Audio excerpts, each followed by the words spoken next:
Egunon eta ongi etorri Alkartasun egunera. Plazer bat da guretzat aurten egun hau Zumaian ospatzea eta zu denok hemen izatea. Ezer baino lehen gaurko prestatutako egitarauen berri emango dizuet. Hasteko ekitaldi hau izango dugu. Non bertan besteak beste Zumaiako alkatea, gazte ordezkariak eta jarduneko idazkari nagusia izango diren. Ondoren, Zumaiako alkartetxera abiatuko gara. Eta jarraian, nahi duenarentzat itsasontzi bat izango dugu zain Moilean. Marina Berri jatetxea hurbiltzeko. Non bazkari ederraz gozatzeko aukera izango dugun. Besterik gabe, ekitaldi honi hasiera emateko, hitza emango diogu Iñaki Ostolaza, Zumaiako alkateari. Aurre, Iñaki.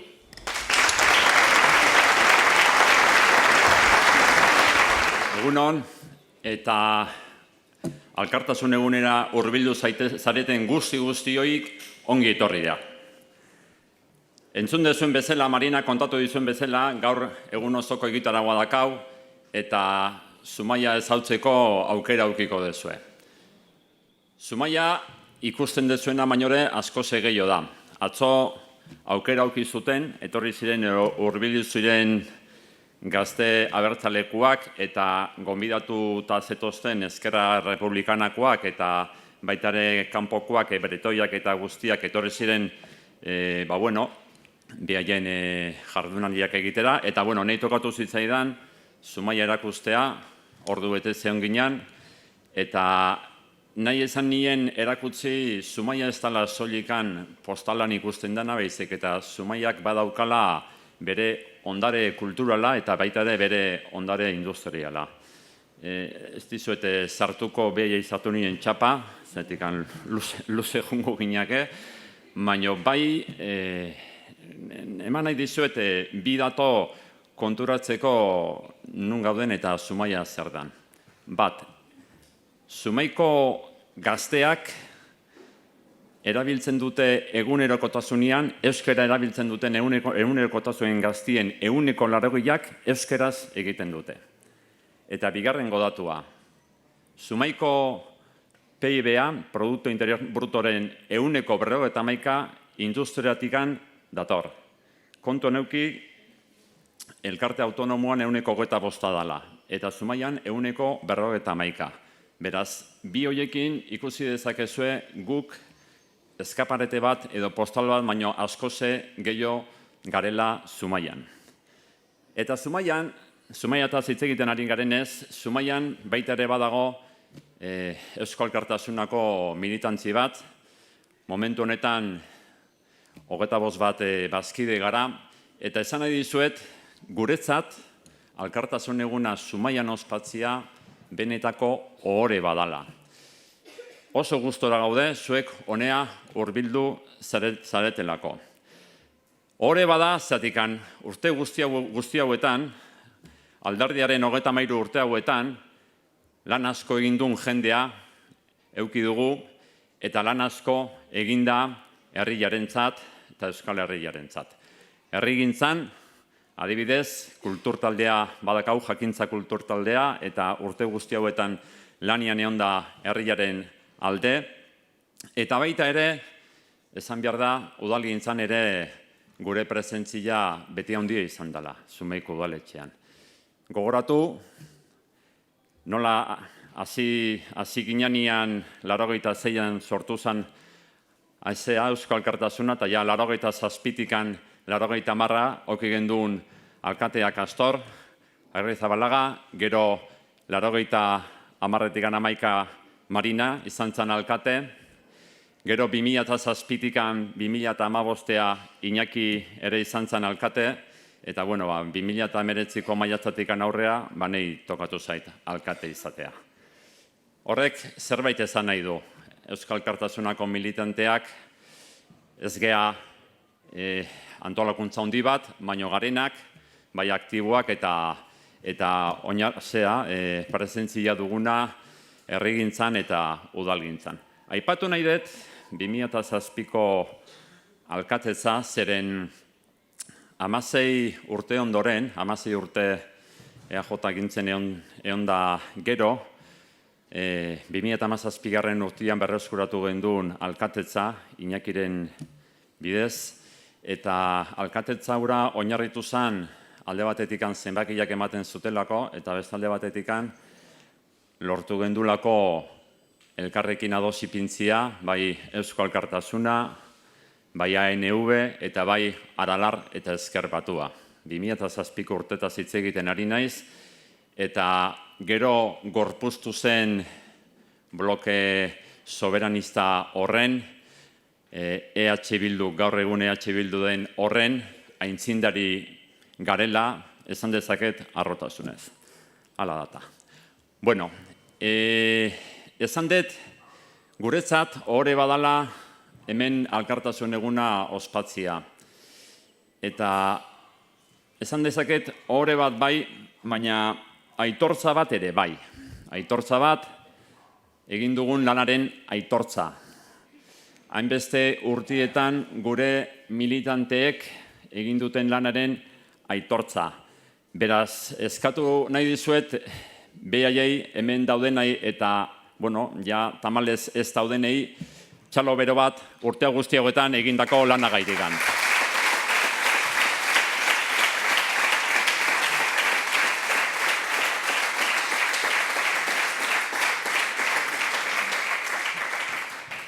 Ez dezagun astu guk militanteok, Eusko Alkartasuneko bazkideok eta militanteok gehala alderdi honen altxorra eta zaindu beharra daukagu. Bueno, ez du nahi gehiago luzatu, Andonik eta Josebak ere badaukate zer esanikan, beraz egun politia pasa, sumaitaz disfrutatu eta bueltatzen zaretenean badakizute nun gauden. Mila esker.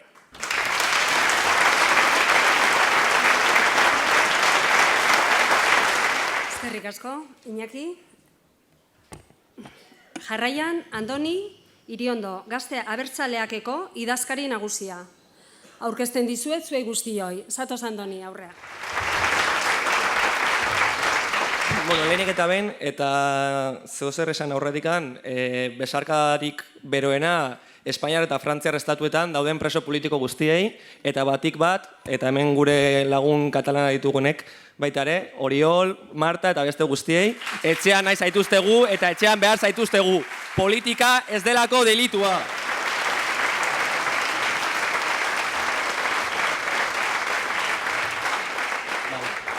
Bueno, ni esan bezala, Andoni Iriondo naiz eta 23 urte dauzkat. Hau da, 86an jaio nintzen, eta nire generazioari, bueno, Z edo millennial generazioari, bakoitzean aldatzen da, krisiaren generazioa izatea tokatu zaigu. Ez soilik krisi ekonomikoa 2008 hasi zena eta jarraitzen duna, eta etorriko dena beste bat, baina beste krisi asko dauzkagu munduan. Besteak beste, eta mundutik hasita, urrunetik hasita, gertura, krisi asko dauzkagu gure inguruan. Lehenik eta behin, eta egun hauetan oso tipikoa eta asko entutzen ari den, krisi ekologikoa daukagu. Mundua suntsitzen ari gara, eta mundua suntsitzen jarraitzen dugu. Gure eredu propioak eta eredu ekologikoak sortu behar ditugu. Zaintza krisi bat ere daukagu gure artean. Hau da, individualismo honetara joatzen doan gizartean, jende asko kanpoan uzten ari gara. Izan aitona amonak, izan arazoak edo behar berezia dituzten pertsonak, eta abar. Europan ere, krisi asko dauzkagu, ez? Eta krisi ekonomiko baten aurrean gaude, ez dakit asko jakin duzuen, baina, bueno, Alemania dezelerazio ekonomiko batean dago, eta Alemania doan enean, Europa ere joango da. Europa bera, sorrera, krisian dago. Gazteok, krisi hori pairatzen ari gara, prekarizazioa, eta etxerik ez izatearen oinarrian, ez? Espainia bera ere krisian dago. Krisi demokratiko batean gaude, eta Espainia demokraziaren aurkadoan estatua da. Eta horren eredu ditugu, ez soilik dauden preso politikoak, baina urteetan eta urteetan, gatazka nazionalari ezin diola bi demokratikorik sortu. Eta ez dira sortu, eta ez dute sortuko. Eta krisi horretatik handator, azaroak 10ean berri hori bozkatzera joan behar dugula. Eurak ez dutelako erantzunik ez bide demokratikorik sortzen krisi horiei ataka jartzeko. Feminismoaren krisi batean ere gaude. Hau da, gure gizartea matxista da. Eta gu geu hezkuntza matxista batetik gatoz. Hori dela eta asko eta asko, matxismo asko eta asko erreproduzitzen ditugu, nahi eta edo nahi gabe. Eta horietan baita ere kontuz izan behar gara. Jarraituko dut krisiekin, zatik EAN ere krisian dago. PNV-ren inmobilismoa izugarrizkoa da, eta jarraituko du inmobilista izaten, ez badago herri bat aurrera egingo dunik honekin. EH Bildu ere krisi batean dago. Hau da, inoiz baino boska gehiago dauzka, baino hegemonia galtzen ari gara. Eta uste dut, bide horretan jarraitu behar dugula lanean. Hau da, goazen ondo jakitzea zein den gure bide horria, eta horretan lanea egitera. Eta bai, behatza hor sartuko dut, baino gure alderdian ere krisian gaude. Urteetan zehar, izan dugun jarraibidea, zalantzan jarri da. Hau da, urteetan zehar, instituzioetara mugatu gara, edo instituzioetan lana egin dugu. Momentu honetan, instituzioetan lana egiten dugu, baina EH Bildurekin batera. Orduan, iritsi da momentu bat, urteetan zehar jarraitu dugun kadentzia hori, aldatu behar dugula. Eta momentu horretan gaude. Ez gaitezen larritu. Hau da, goazen bide berriak ikustera. Goazen bide berriak jakitera nun dauden eta nondikan jo dezakegun. Helburuak oso argi dauzkagulako. Independentzia, justizia soziala eta bakea. Eta horietan jarraitu behar dugu. Hau da nire generazioak eta gu jaso dugun herentzia. Baino herentzia positiboak ere jaso ditugu. Eta hemengo asko zuek zarete gure herentziarik hoberena. Garai honetan influentziarrak eta youtuberrak eta antzekoa daude modan, ez? Pertsonalismo horretatikan abiatuta. Baina niri zaizkit pertsonalismoa gustatzen, niri proiektu kolektiboa gustatzen zaizkit.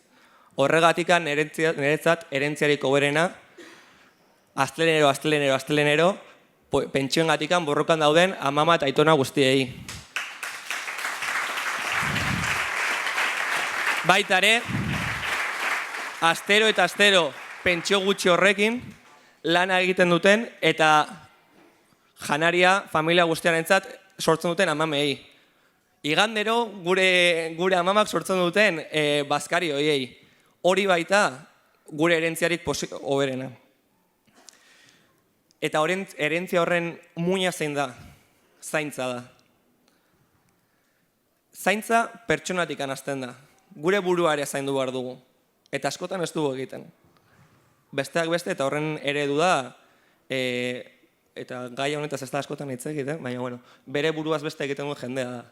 Gaur egun arazo larri batean gaude. Baina individua zaindu, baina ondokoak ere zaindu behar ditugu.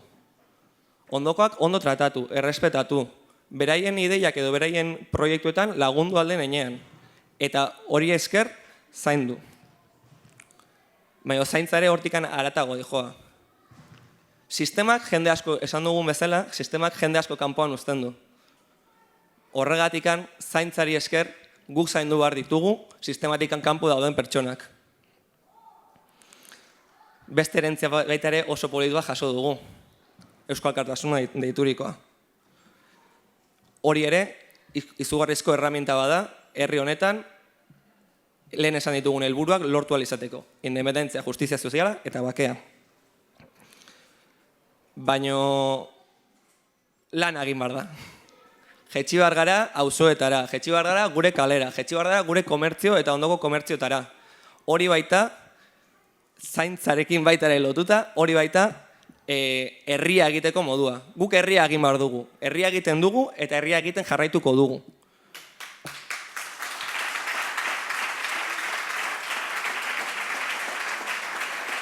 Eta lana leku guztietan egin behar da eta lana egiteko modu asko daude. Gure alderdi barruan, lehengo atzo egunean baita ere ezagutu genuen Euskal Alkartasunako hemengo militante bat baita ere, hemengo parrokia irekitzen duna ordu batzuk egunean. Hori da lana egitea, hori da herria egitea. Eta baita ere lana egiteko beste esparru bat EH Bildu dugu. Horretan, eta gazteo gara lehenengoak, horretan lan asko daukagu egiteko. Gazteen espazioa sortu behar dugu eta dinamizatu behar dugu. Ezin darako izan, gazte bozketa lehenengo den indarrek ez izatea gazte referenterik. Beraz, pixka bat laburdiluz. Krisi asko dauzkagu, bai. Baina erramintak ere badauzkagu krisi horiei aurre egiteko.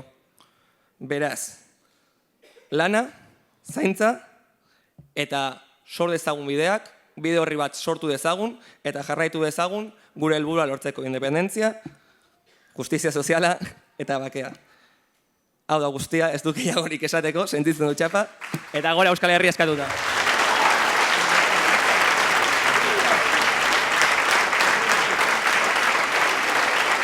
Bueno, eskarrik asko Andoni. Nik usten dut esan dezun moduan, krisi bat baino gehiagotan sartuta gaude, baino zuek gazteek inoiz baino formakuntza handiagoa daukazute. Bestalde, zuen konpromiso politikoa izugarria da. Nik uste zuen eta guekin batera guk aldeun aportatu dazkeon esperientzia, seguru nago, erronka guzti hauek aurre egiteko prese hongo gehala. Osea, que animo eta aurrea. Oain, igo daitezela oholtzara, Joven Republika Kataluniatik, Zanka Beneta Benetotik, UDB Jauan Britaniatik datozela, ordezkariek eta behaien hitza goazen entzutera.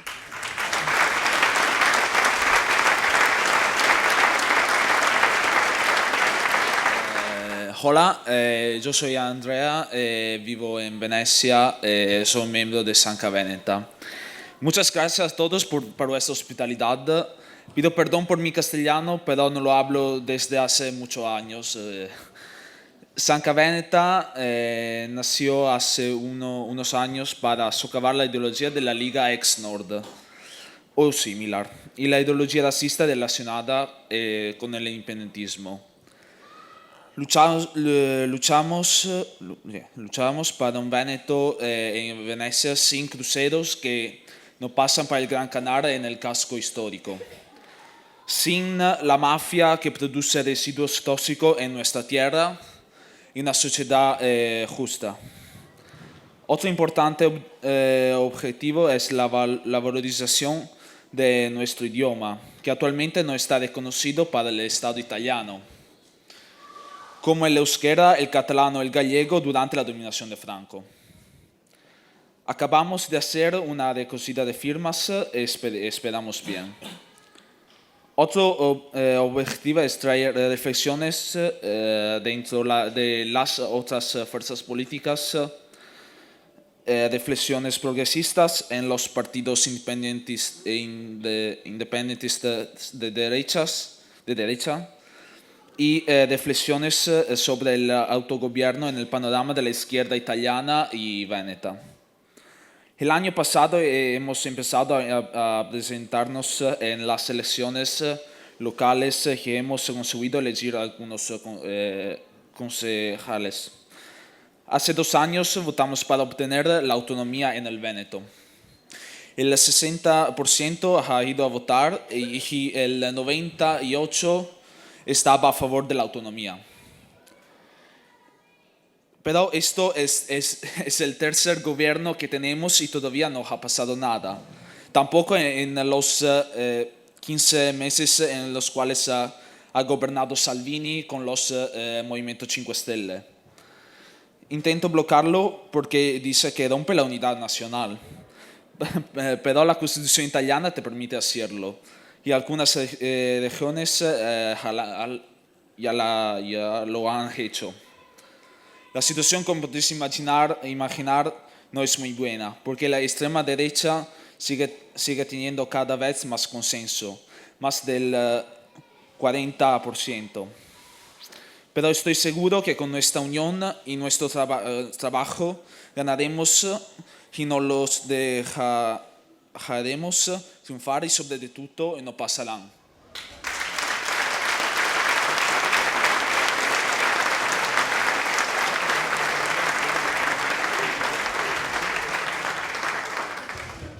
So, dès ma dit d'un rôle, je vais parler en français parce que mon anglais n'est pas terrible et mon espagnol encore moins. Je tiens d'abord à remercier le Pays Basque et ses membres, mais également le Parti Basque qui a organisé du coup ce week-end pour nous permettre d'échanger, de discuter autour de l'importance de la culture, de la langue en Europe. Je tiens également à remercier EFI parce que EFI permet ce genre d'échange entre les peuples d'Europe. Et c'est d'autant plus important aujourd'hui qu'en France, la situation est compliquée concernant les langues. L'État français a décidé aujourd'hui de réduire de plus en plus les subventions dédiées à l'apprentissage des langues de France. On parle donc du français, mais aussi des langues de France, aujourd'hui, l'État tel qu'il est. L'objectif aujourd'hui, ça va être pour nous de lutter contre la francisation générale et cette pernicieuse idée selon laquelle une seule langue peut exister en France. L'UDB essaye aujourd'hui d'augmenter le nombre de locuteurs, notamment au niveau de la jeunesse. Il y a un gros manque, le nombre de locuteurs réduit sensiblement et nous allons continuer à lutter ensemble parce que je pense que vous aussi vous êtes impactés par ces mesures pernicieuses pour réussir à terme à permettre un plus grand apprentissage de la langue, qu'elle soit basque, qu'elle soit française, qu'elle soit aussi bretonne, alsacienne. Bref, je pense que plusieurs langues peuvent coexister dans un même État et c'est important pour nous de l'affirmer. Merci.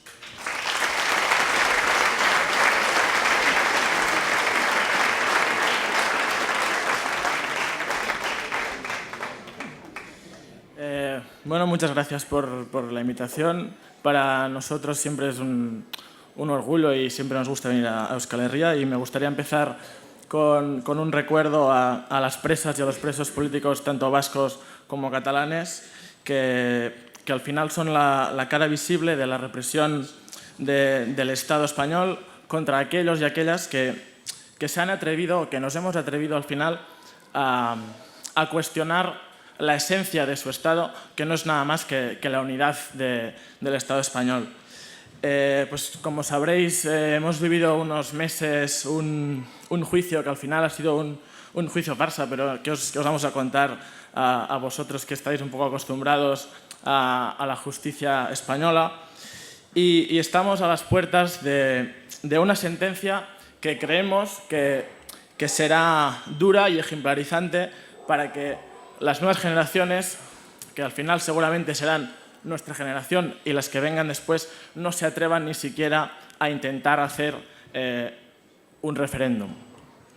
Al final, pues, les va a caer a unos hombres y a unas mujeres todo el peso de la justicia por haberse expuesto a la ira de un Estado español por el mero hecho de poner las urnas, intentar que la gente vota y decida libremente lo que quiere hacer con su país.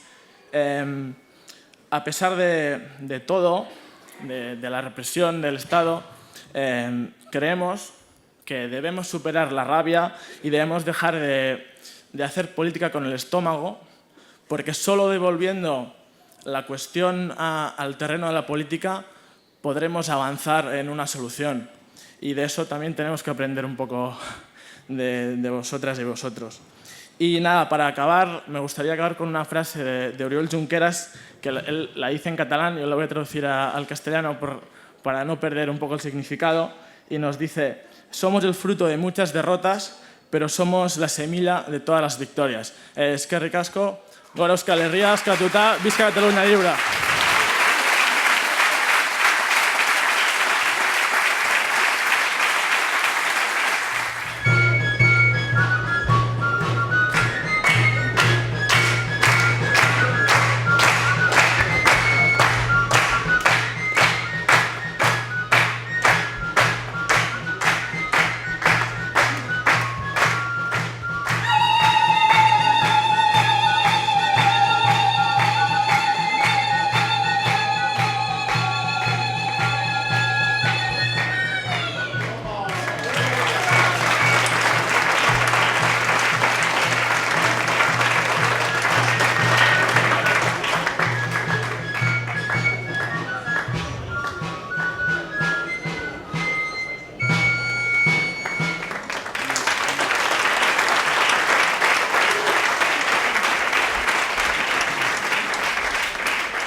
Bueno, pixkenaga, poliki-poliki guazen bukatzen ja ekitaldia, eta oain, zuek guztiokin jarduneko idazkari nagusia, Joseba Gezuraga, gurekin egongoa hitz batzuk esatea. Aurrea, Joseba.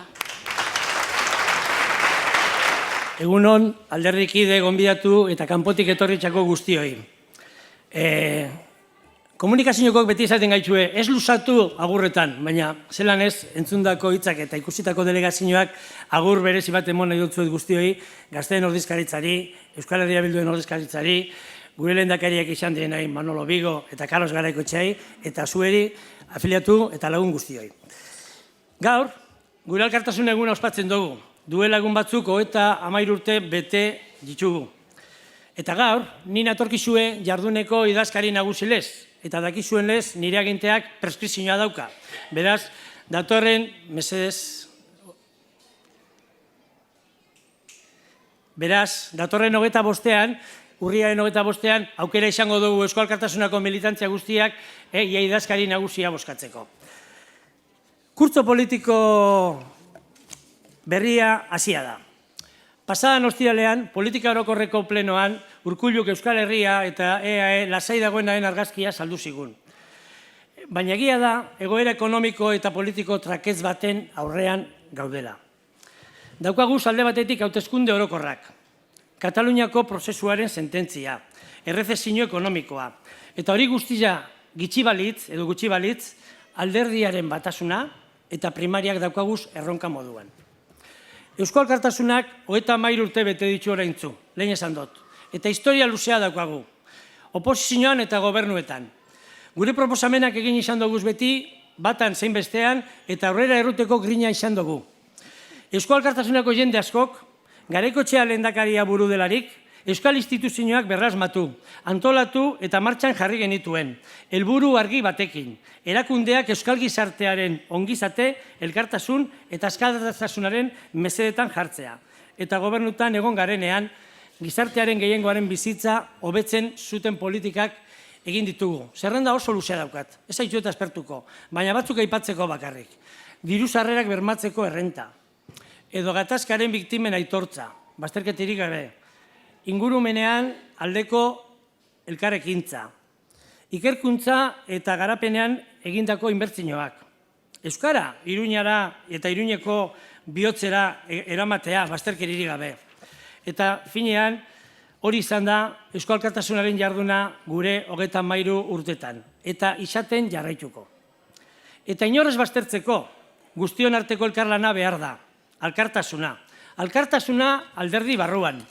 Alkartasuna indar politiko ezberdinekin. Alkartasuna Euskal Herritik kanpo.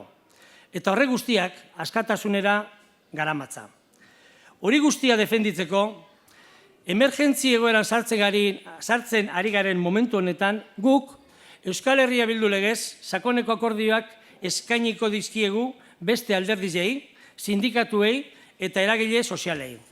Guztion artean, alkarrekin batein ja, gure herriaren erronka ekonomikoak, gure herritarren behar izanak eta datozkigun erronkei aurre egiteko. Hori plazaratu zuen, ostiralean, Euskal Herria Bilduko bozeramaile den legebiltzarrean Maialen Iriartek. Eta hori da, defendituko duguna Nafarroan, eta hori da, defendituko duguna Madrileko korteetan. Paktuak beti behar ditugu. Horregaitik, Nafarroako gobernu berriari eraketan ez dugu oztopori jarri. Horregaitik, Madrilgo gobernuari alkartasunetik eta erantzukizunetik eskatu diogu. Eta errepublika zaletasuna aldarrekatuko dugu Madrilen, Bruselan eta dagokion tokietan.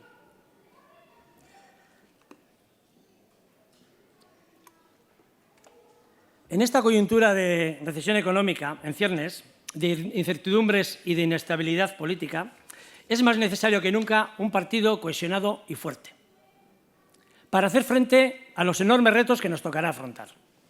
Unas elecciones generales a Cortes en noviembre, en las que concurriremos con un programa basado en los principios sociales para todos y todas, las libertades y derechos de las ciudadanías vasca y especialmente catalana,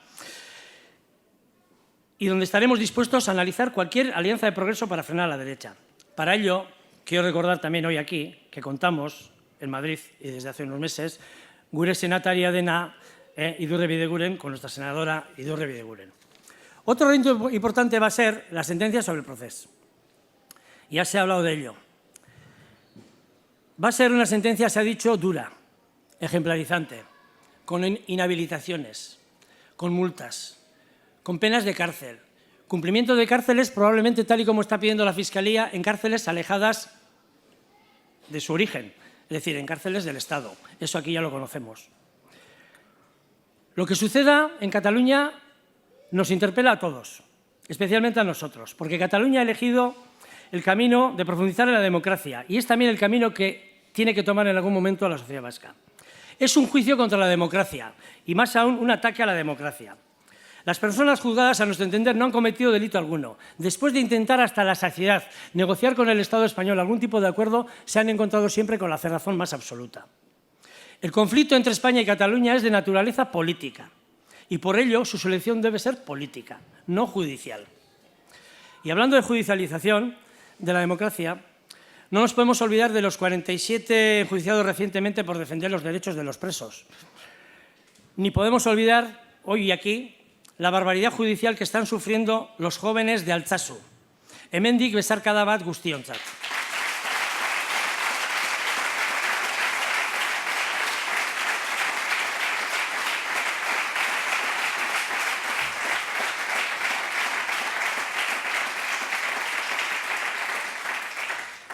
La Unión Europea es también corresponsable de esta situación, ya que debiera intervenir cuanto antes para exigir una solución política y actuar como guardián contra las violaciones de derechos humanos, civiles y políticos que lleva cometiendo el gobierno español, como decía antes, especialmente aquí, en Nafarroa, en Euskal Herria, en definitiva, y en Cataluña. Por suerte, también para ello contamos en Europa con la presencia de una compañera de partido, que es Lorena López de la Calle, que, como sabéis, y si no os lo digo yo, recientemente ha sido elegida presidenta de la Alianza Libre Europea y junto con nuestros eurodiputados de Esquerra Republicana y del Bloque Nacionalista Galego, así como el representante Corso de Regions del Poble Solidarios, van a trabajar en Europa por ello. Pero hay más retos aún. En Iparralde toca afrontar el próximo mes de marzo unas elecciones municipales, como ya sabéis, a doble vuelta. Tampoco en el Estado francés las cosas van de maravilla.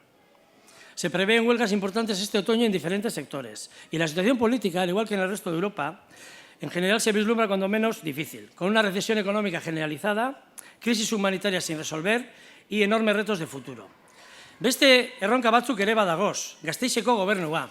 El próximo año, tal vez en primavera, tengamos que afrontar, y si no es en primavera será en otoño, tengamos que afrontar las elecciones autonómicas. Esto es el Parlamento de Gasteiz y consecutivamente el Gobierno vasco. Urkulluk hasi du irakurtzo politikoa, beste egunean ikusi dugu danok telebistan. Baina zer ikusten dugu guk? Gobernua paralisian dagola. Eusko Jaurlaritza paralisi hutsean dago. El gobierno ni hace ni deja hacer. No hace porque no cumple su calendario legislativo. Creo que de 21 leyes programadas, creo que solo ha presentado para su debate y aprobación 7. Y no deja de hacer porque lo único que hace es pactar con la oposición por partes, en retales, y bloquear las iniciativas de la misma. ¿Y del nuevo estatuto qué? Ahí está. Alcanzamos un acuerdo de bases importante con el Partido Nacionalista Vasco y también en parte con Podemos. Pues previsiblemente eso va a terminar en el congelador y va a ser otro incumplimiento más del gobierno de Urkullu y del Partido Nacionalista Vasco en materia de autogobierno. Y si no, al tiempo.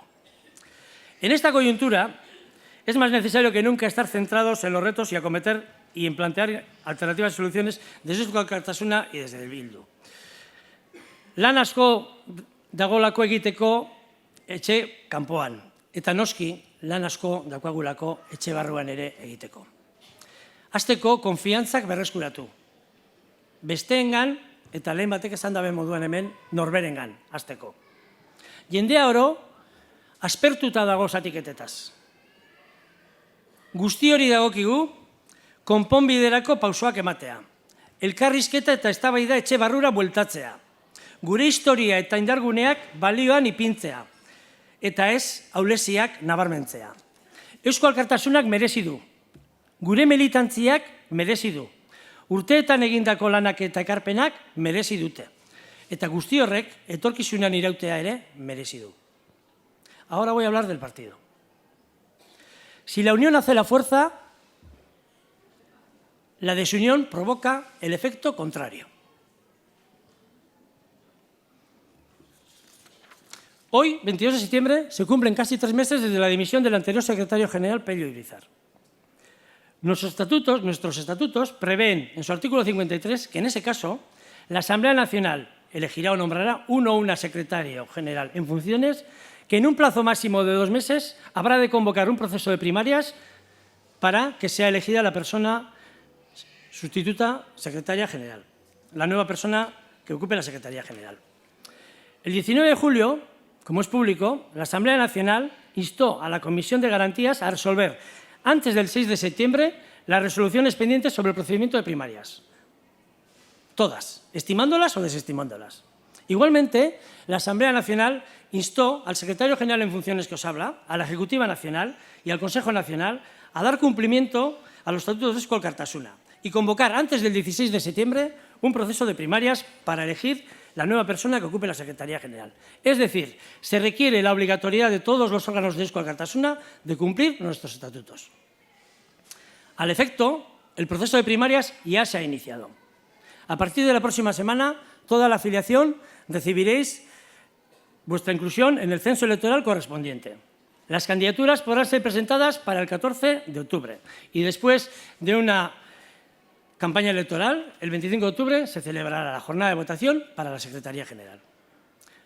Un par de reflexiones obligadas por mi parte.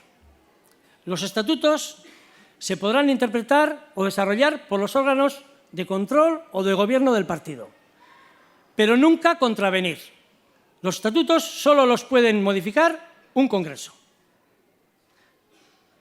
Todos y todas estamos obligados a cumplir nuestros estatutos, legalmente registrados, ya que son, en primer lugar, las reglas de juego que nos hemos dado a nosotros mismos y que además han de cumplir con la ley de partidos, la ley de protección de datos y otras.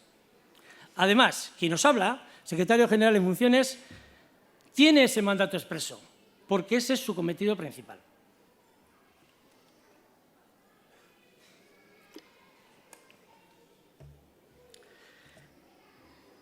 Para reconducir la situación que vivimos, solo hay una solución: el diálogo. Diálogo sin condiciones previas. Diálogo para cumplir ordenadamente con lo que nos corresponde. Diálogo para retirar todos los expedientes y desjudicializar los procesos pendientes. Diálogo para devolver al seno del partido los debates internos. Y diálogo para recuperar y mantener las mínimas relaciones personales requeridas en cualquier organización. Y no me hagáis que no con la cabeza, porque sí hace falta.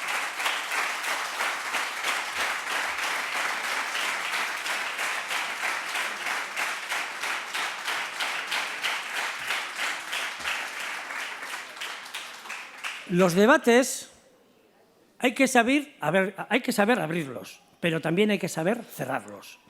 Ni jarduneko idazkari nagusi legez prest nago. Elkarrizketarako deia luzatzen dut publikoki.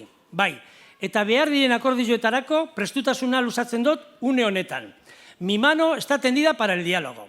Estoy dispuesto a implicarme hasta donde haga falta para iniciar un diálogo abierto, sincero y sin límites dentro del partido. Eta orain amaitzera noa. Hace 33 años revolucionamos políticamente este país. Miles de mujeres y hombres, sabedores de que el futuro de Euskal Herria estaba en juego y que estaba en nuestras manos librar esa partida, apostamos en serio. El objetivo era una Euskal Herria libre, justa y progresista. Una Euskal Herria arraigada en su cultura, solidaria, pacífica y abierta a quien quisiera compartirla. Una nación con voz propia en el mundo. E inundados de pasión, rebeldía y valor, rompimos con lo establecido y fundamos Eusko Alkartasuna. Ha llovido mucho desde entonces, pero seguimos buscando la mejor manera de conseguir ese objetivo por el que muchos y muchas dieron tanto y que todavía no hemos alcanzado. Zer esango leukie gaur Iñaki Ostolaza alkate jauna, Jesus Esnalek, edo Motrikuko Imanol Beristainek, edo Lekitxoko han ikusten duen Lekitxarrak eta gure gudari zarrak eta gure emakume langileak, Zumaian alkatetza maioria absolutuaz lortu eskero, abitu. Posik egongo litzatekez. Baina zer esango leuki alderdi egoerataz, lotzatu egongo litzatekez. Lotzatu. Hemos vivido en el pasado etapas de coaliciones, de gobierno y de oposición. Defendimos el nuevo estatuto y la consulta junto con Ibarretxe. Y cuando el PNV se arrogó, ante el agotamiento de la vía estatutaria y como palanca para un nuevo tiempo político, establecimos alianzas con otras formaciones políticas abertzales, progresistas y de izquierdas, para superar la fase de la violencia y abrir un nuevo tiempo político en Euskal Herria, dando lugar a una nueva formación, Euskal Herria Bildu. Sarri entzun nauzu Bizkaitxarrok esaten dodanean, gu ez gagoz EH Bildun, gu Euskal Herria Bildu gara. Nosotros no estamos en Euskal Herria Bildu, nosotros somos Euskal Herria Bildu.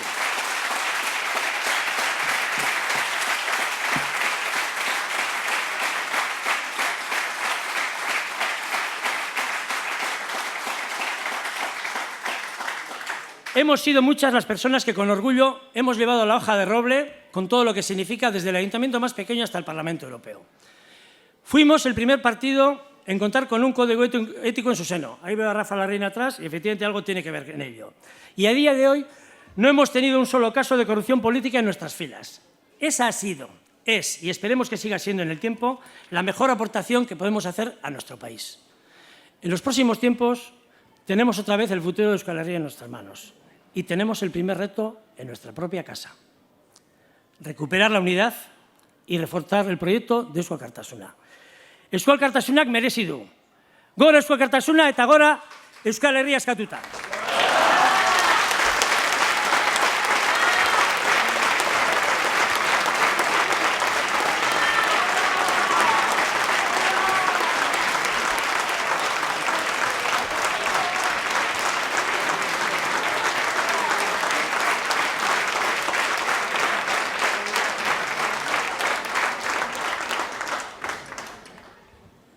Bueno, está guay bukatzeko. Voy a recordar lo que he comentado un poco al principio de cuál es el programa del día de hoy. El acto político, como veis, está llegando a su final. De aquí iremos todos aquellos que queráis hacia el Alkartetxe, andando, está aquí cerca.